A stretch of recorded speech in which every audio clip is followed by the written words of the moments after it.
Well, I've wanted to meet this young guy for a long time, Jordan Schultz, NFL insider for The Score. Now, it should be noted that for many of you, you would know his father, Howard Schultz, who was the creator, founder of Starbucks. And so it's a very interesting life that Jordan Schultz has lived. His dad briefly owned the Sonics, and Jordan was telling me during the break, when you were a young college kid, you didn't like the way Dad was treated. Yeah. By the way, Seattle press was tough on him. Yeah.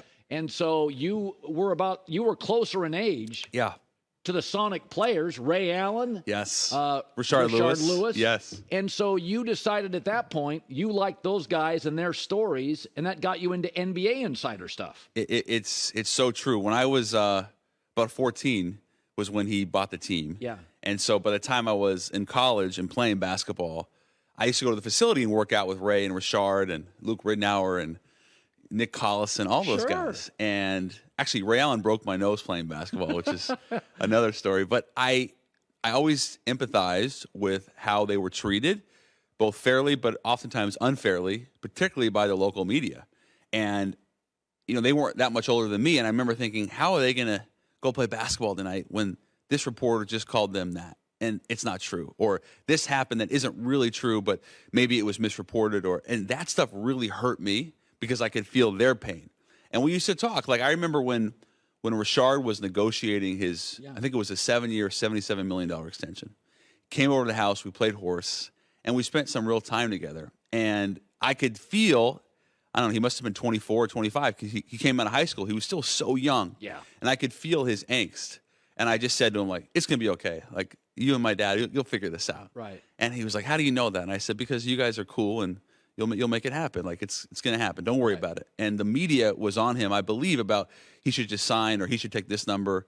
And so that was hard to watch firsthand. And I just remember thinking, if I could ever be in the position to help empower the player, I would do it.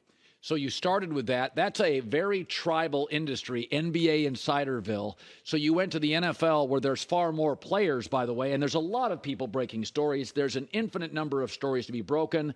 It's a different world. Basketball, and I say this as somebody that we both love hoops. I love basketball. It is star-driven, and if you don't have relationships with the top 4, 5, 6 stars or coaches, it can be difficult. So you pivoted to the NFL. I did. Were you a Seahawk fan growing up? Massive. Yes. Colin, I grew up Seahawks, Kingdom. Remember they played that 2 years at Husky Stadium? Yes. They were really a middling franchise. Yes. And then Mike Holmgren came in and turned them around. But throughout most of my childhood, the Seahawks were third tier behind the Mariners, who had Griffey, and the Sonics, who had Kemp and Payton. And by the way, the Huskies had big years. Huskies too, yeah. So the Seahawks really popped in 05, and that's actually the year I met my wife. She was an intern at the Seahawks, so I met my wife at a Seahawks game. I feel like a super special connection to the organization as a whole. But I was a massive Seahawks fan growing up. Now, they don't need a running back because they drafted Zach Charbonnet from UCLA along with Walker from Michigan State. So they're set there. Pete loves his running backs. But you have some news on Ezekiel Elliott. Jason McIntyre has been saying in the last month, when he's here, he's off this week, he keeps saying, I can't believe Zeke has no market. Does he? What are you being told? He does. Now, I reported this last weekend. He spent essentially the entire day at the Patriots facility. It went really well. He's in great shape. His weight is good. It's not that he doesn't have a market, but if you're a running back, especially one 3-time Pro Bowler, there's no real rush to sign be in camp. And so for him, he's waiting. He's trying to make sure he gets the absolute best deal possible. But I would look at the entire AFC East as a possibility. Buffalo, New England, Miami, New York. All 4 could use another running back. And in New England's case, they like the idea of pairing him with Ramondre Stevenson, a good young back. Yes. Zeke is kind of that, he maybe he's not what he was 3 or 4 years ago, but he's still a really good player. He's great in pass protection. Yeah. One of the best backs in pass protection. That was actually told to me by a scout that one of the reasons he's going to ultimately find a home sooner than later is because he can help right away identify the blitzes, and especially if you have a young back, he can make a big impact. So I think all 4 of those teams are a possibility for him. Now, Dalvin Cook, who's still, I think, on the later years of his prime, but still very, very productive. He's been sort of hovering around the Jets. I don't think they need a back. I think there's places where he could go, but what are you hearing about Dalvin Cook? So he he was there for Sunday practice, Hard Knocks. We're going to see it tonight, right? It's going to debut. That was a big spectacle. But ultimately, they have Breece Hall coming back from an ACL. And Michael Carter. Good backup. Good young back. So really it comes down to they have a brutal first 6 weeks. Dallas, Kansas City. I mean, it's Buffalo. It's brutal. However, I think Miami makes a lot of sense because they have a boatload of young backs, including Devon Achane, who they drafted. It's a big speed guy. Dalvin's from there. Imagine Dalvin Cook and a Mike McDaniel offense. To me, that makes perfect sense. You could spread them around with Tua. They have so much speed with Hill and Waddle. And the ultimate opportunity for me with Cook is, you mentioned he's 27. He's probably on the backstage, but he's the only running back in the last 4 years to have over 1,200 all-purpose yards each year, 4-time Pro Bowler. And you wouldn't need to use him with respect to Minnesota the same way. Like, you don't need to get him 20 touches a game in Miami. Okay, it's a backup role. Carson Wentz, who, by the way, would be one of the more talented backups in the NFL. Is there a landing spot for him? There is. And did you see the pictures he posted? No. Colts. He's wearing all his gear. There it is right there. He's wearing Eagles. Now he works for them because he's mobile and Anthony Richardson. So I always think you need symmetry between your starter and your backup. Yeah. Like Colt McCoy is a great backup to Kyler because he moves well. Yeah. Smaller guy moves well. So where do you think, is Indy the spot? No, I don't think so. But I will say with Wentz that here's the problem that he's facing is a lot of teams don't prioritize having they want their number 2 guy to complement the number 1, to your point. In Wentz's case, his tools and his experience are going to be number 1 quality. Like his caliber, he's still a very good quarterback. He had 2 really bad final games in both Washington and Indianapolis. Yeah. He's been working tirelessly with John Gruden, who has been calling teams saying, you got to get this guy in your building. He's changed his mindset. He's getting more sudden, a little more twitchy. Now, Carson Wentz, is he a starter? I don't know. But I would be shocked if he wasn't on an opening day roster, at least as a number 2, because he's going to give you experience, and I think he's made it abundantly clear internally that he is willing to be the number 2 guy and help cultivate the young quarterback, whoever it is. Jordan Schultz is joining us, NFL Insider. When Sean Payton, there's certain industries, people tend to, it could be law enforcement, it could be military, politics, everybody hates everybody. But generally in sports, it's kind of insular and provincial. You don't criticize your own. So when Sean Payton came out, and I'm rooting for Russ, but he did look older and slower last year. He took a lot of hits. He got beat up. What did your phone light up when Sean Payton said that? How did players react to that? Ripping Hackett, you spent time with the Jets. Yeah. It just doesn't happen much that a Hall of Fame level coach blasts somebody else. I listened to your pod with Dave Wanstedt where he said, it's just, forget the coaching code. It's a code of, sorry, there you go. Someone just came in. I'm waiting on something. Okay. He said, forget the coaching code. It's the just guy code of you're an experienced man in the position of power in the NFL. You're a head coach. And vulnerable. Vulnerable. You don't say that. Now, I think Sean Payton to say, I had my Fox hat on is fair. He was terrific on Fox. Yeah. I think he did a hell of a job. You probably don't want to go after a head coach because you're going to play him at some point. They're going to play early in the season. And also, if you're Sean Payton, like, you are inheriting a pretty tough situation, right? Like, they did not do well last year. Russ really struggled. It just, to me, puts an added target on your back if you're going to say Nathaniel Hackett did not do a good job and really take it a step further and say he did a terrible job. Players, like I've talked to players on the Jets who say we love Hackett. I don't know if the Broncos players feel that same way, but Rodgers was a huge reason why Hackett's there. He said publicly he's one of the best, maybe the best coach I've ever had. Maybe Nathaniel Hackett's not a head coach, Colin. He's a really good offensive coordinator. We've seen that in Green Bay. I think he'll do the same in New York. I'm curious for you. Is there, to me, when I look at the Jets, there's no reason why they can't be successful. Oh, they could be 13-4 if they're healthy up front. If Dwayne Brown gets hurt at left tackle. He's 38 years old. Yeah. So it's a Tyron Smith thing. Excellent. If he stays healthy, absolutely could be a 13-win team. Mekhi Becton right now is... He's a big part of it. Yeah, right If tackle. Dwayne Brown goes down, Becton moves over, Left. has the to the left side. Then remember, Aaron Jordan has never had a bad O-line. New England and Green Bay have a weird way of never drafting O-linemen in the first round, but always having Pro Bowlers. The draft and development's very good. So Aaron's never had a bad O-line. This could be a bad O-line. Elijah Vera Tucker's very good. Really good player. Very good. SC. And I think Dwayne Brown, when healthy, has got another great year. But I mean, you've spent some time. I think we'll know everything. By about week 4, we'll have a sense the O-line's holding up. It's going to be fun. They got Buffalo week 1 Which is on a brutal. Monday night. I feel like that's going to tell us a lot. That's why I was saying with the Jets to bring in Dalvin could be a pressure, some kind of pressure release for Aaron Rodgers. I mean, I am all in on the Jets this year. I think they have a really good staff. I think they have a really good team. I think they have a really good defense. I mean, DJ Reed and Sauce Gardner, that's a phenomenal 1-2 punch. Right. If you're the Jets, why not bring in help from a running back position? Maybe it's Zeke, maybe it's Dalvin Cook, but someone that can release some of the pressure off of Aaron that can catch the football and just give you another weapon as an offense. So I think they're really close. That division is brutal, though, because I think Miami's going to be really good. I think Buffalo's going to be really good. I think New England's going to be better. Is there, so as you transition from an NBA insider to Jordan Schultz joining us, his father, of course, the founder of Starbucks, and we were talking off air. I've got a million questions about his dad.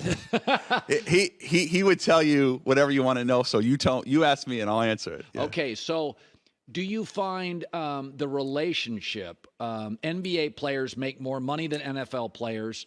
I find NFL players, the ones I've covered, I like them both. I think they're both funny. I think the basketball culture is really hard.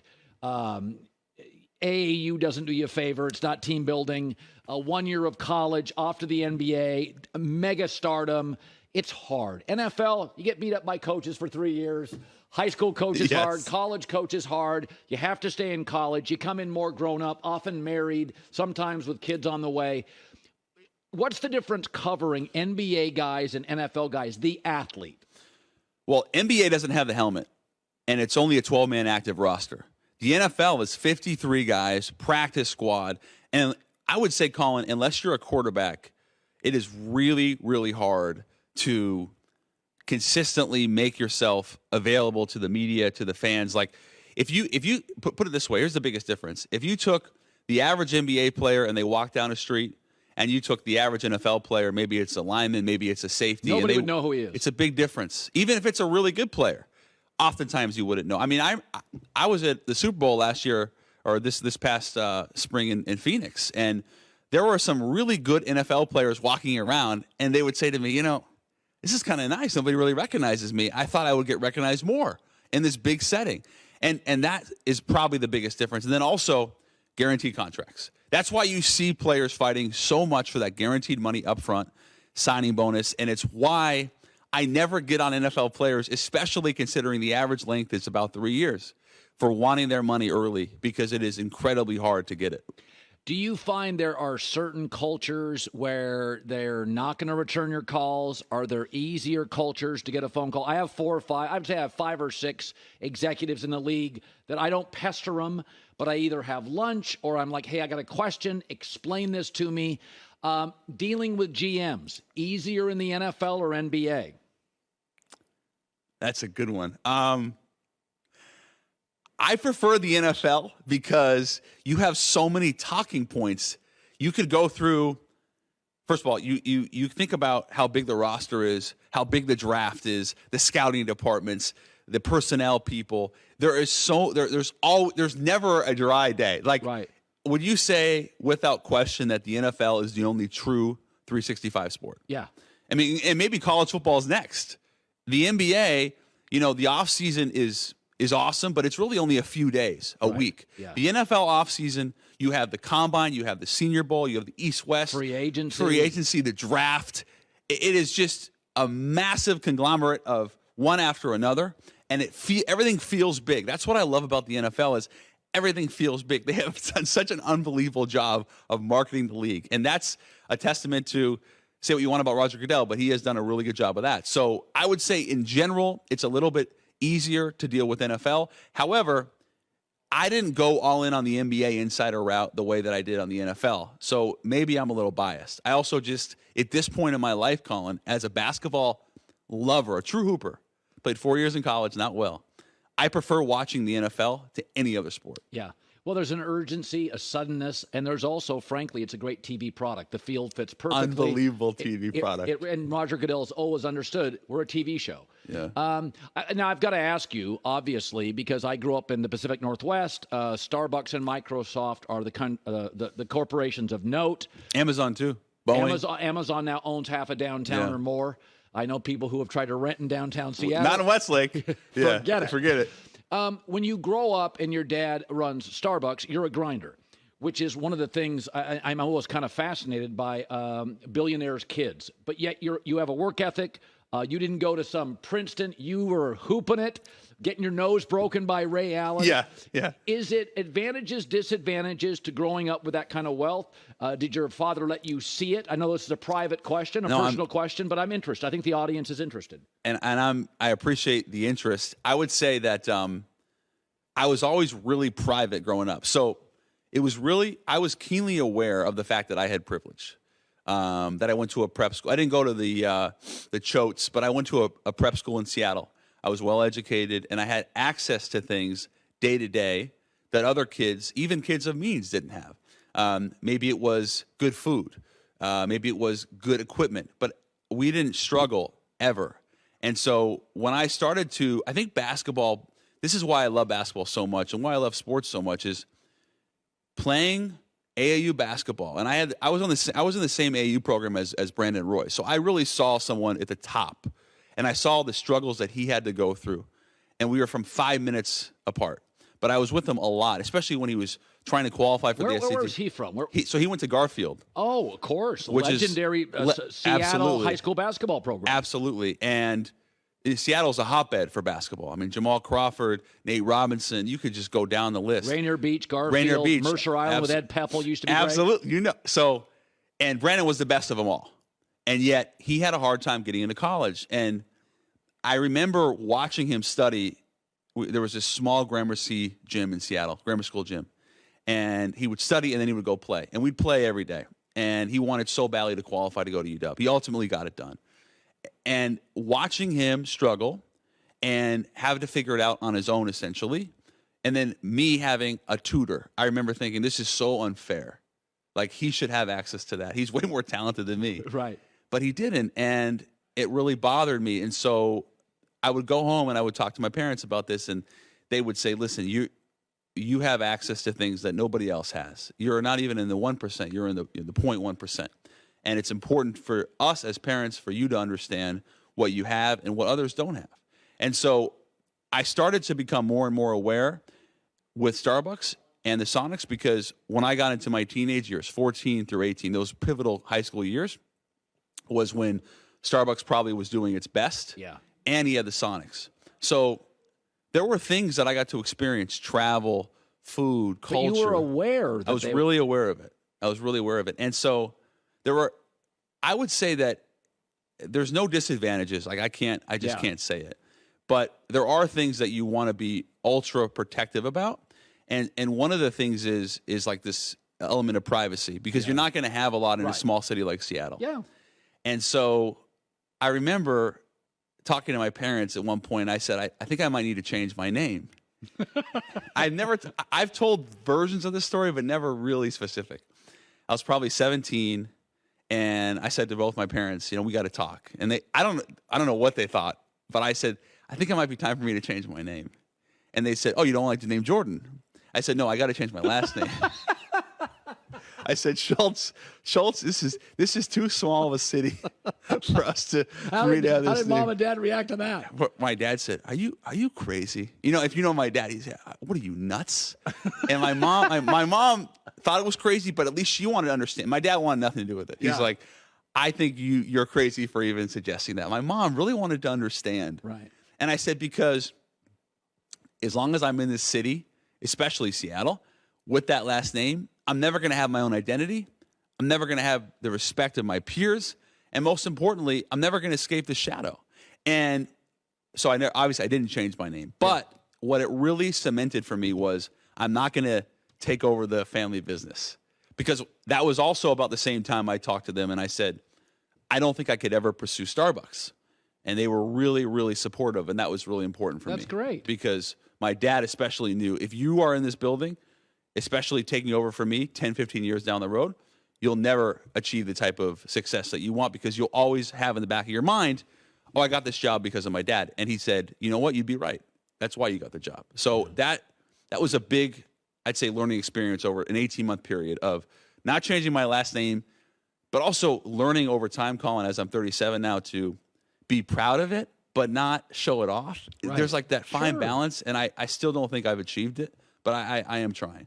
Well, you're self-aware. I love it. What a pleasure for me. I know, I'm to the point in my career where all these talented young people, Justin Herbert's on my show. He goes, yeah, I used to listen in the backseat of my car going to elementary school. And I'm like, thanks. I feel 80. He's a Eugene guy, though, so you have the Pacific Northwest. Yes. Yeah. So, but I listen to you, Colin. I've been listening to you, maybe not that young, but yeah, since I'm 10, 11, 12 years old. Well, hopefully I imparted some wisdom. Yeah, you did. A lot, brother. A lot. What a pleasure. Congrats on your success. Let's stay in touch. Yes, thank you. And, I'm going to take a break and come back and wrap it up with Ryan in a second. Live in Los Angeles, it's The Herd. Hi, everybody. Thanks for watching. Subscribe here to get the latest from the show. Also, be sure to check out more of the best clips from The Herd or go watch a few segments from other shows on FS1.